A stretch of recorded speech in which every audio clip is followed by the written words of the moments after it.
Doctor मुफ्ती मुसव्विर रज़ा पुरनवी साहब क़िबला क्या कह रहे हैं, हम लोगों को सुनना बेहद ज़रूरी है। तो आइए जल्दी से सुनते हैं। कुरान पढ़ने वालों के लिए भी फीस का इंतजाम होगा। जैसे फिजिक्स, केमिस्ट्री, बायोलॉजी, इतिहास और ज्योग्राफिया पढ़ने वालों के पीछे पैसे खर्च होते हैं, ऐसे कुरान पढ़ने वालों के लिए भी फीसेस कायम किए जाए। उनके लिए भी 1,000 2,000 की फीस का ऐलान किया जाए। ट्यूशन पढ़ाने के लिए हमारे उलमा जब जाए तो ये भी अपनी कीमतों का ऐलान कर दे कि जैसे अंग्रेजी के लिए 500 से कम का टीचर नहीं मिलता, जैसे फिजिक्स के लिए 1,000 रुपया से कम का कोई ट्यूटर नहीं मिलता, ऐसे ही कुरान पढ़ाने वाले, ऐसे ही भी कुरान पढ़ाने वाले, ऐसे ही नूरानी कायदा पढ़ाने वाले, ऐसे ही इस्लाम पढ़ाने वाले, ऐसे ही दीन पढ़ाने वाले, कोई मौलवी 2,000 से कम नहीं मिलेंगे। आप ऐलान कर दीजिए, साइकिलों पे जाकर 100 रुपया महीना के हिसाब से आप तौबा कीजिए, मत पढ़ाइए किसी के बच्चे को कुरान। अरे नहीं पढ़ेगा उसका बेटा, आपको क्या नुकसान होगा? अगर आप ऐसे ही पढ़ाते रहेंगे, धीरे धीरे कुरान की अहमियत इनके कलेजे से बाहर आ जाएगी, इस्लाम की मोहब्बत खत्म हो जाएगी, इस्लाम को ये लोग सस्ता और क्या हल्का समझ लेंगे। आप इसे मुहैया करें, आप इसे कीमती बनाएं। आप बोले नहीं, 1,000 रुपये से कम कोई ट्यूशन कुरान के लिए नहीं, 1,000 रुपये से कम कोई भी हम नूरानी कायदा पढ़ाने के लिए मदरसे से स्टाफ हम नहीं भेज सकते। आप 1,000 रुपया महीना सिर्फ आधे घंटे के लिए लूंगा, देना है तो दो, वरना जाओ, तेरा बेटा जहन्नम जाएगा, मेरा क्या है।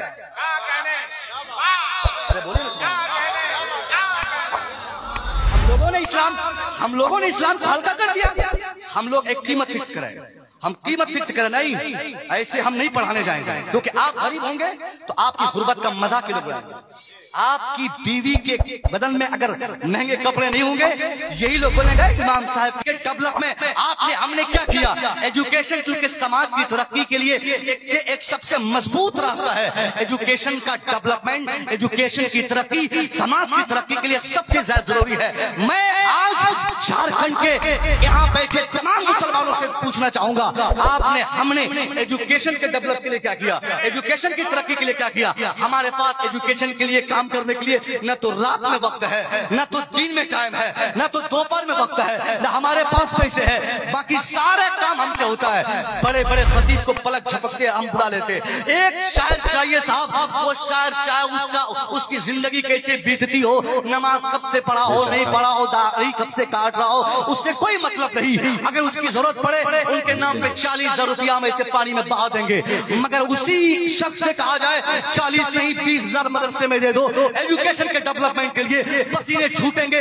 बार सुनता हूँ, हमारे अथर भाई सुनते होंगे, जलसे वाले बोलते हजरत आपकी दावत है, हमारे यहाँ आना है, आपके नजराने 5,000 रुपया। अब उनसे कहा जाता साहब चलो ठीक है मैं मान गया, अब मेरे नजराने 5,000, उस गवैये का क्या जिसने तुमने बुला रखा या बुलाना चाहा। सीधा बोलता हजरत उसका मामला हमारे साथ नहीं, वो नसीम सेठ बुला रहे हैं, वो असलम सेठ बुला रहे हैं, वो फकीर सेठ बुला रहे हैं, वो अफजल सेठ बुला रहे हैं। इन सेठों की दौलतों में आग लग जाए जिन्होंने गवैयों को बुलाने में अपने पैसे पानी की तरफ खर्च कर दिए, और मदरसे वाले उनसे चंदा के लिए जब गए तो पसीने छूटते बोलते हजरत हालत अच्छी नहीं, हजरत माहौल खराब है, हजरत कंपनी बैठ गई, हजरत वर्कर्स भाग गए, हजरत खेती सही नहीं। मौलवियों को भिखारी समझने का जो रुझान आज इस पूरे हिंदुस्तान में दौड़ पड़ा है। रमजान शरीफ में मौलवी का खास दोस्त दिल्ली में, अगर मौलवी साहब चले जाए रमजान शरीफ और फोन करे अपने दोस्तों को मैं दिल्ली आया हूँ, वो नंबर ब्लॉक मारता है। 50 कॉल करने पर उसका क्लोज फ्रेंड भी उसका फोन नहीं उठाता। मुंबई से यही शिकायत, कर्नाटक से यही शिकायत, हैदराबाद के दोस्तों की यही शिकायत। ये हमने क्या किया साहब, हमने इन उलमा को, हमने अपने हाफिजों को, हमने कारी साहब को, हमने अपने आइमा को हमने भिखारी समझ लिया, हमने इसे फकीर समझ लिया। एहसान मानिए इन मौलवियों का, एहसान मानिए, शुक्रिया अदा कीजिए कि इन्होंने सर पे बोरियां उठाया, इन्होंने गंदम और धान की बोरियां उठाया, इन्होंने चंदा के लिए बैग उठाया, इन्होंने ईद की नमाज दिल्ली में, हैदराबाद में, कर्नाटक में अदा की।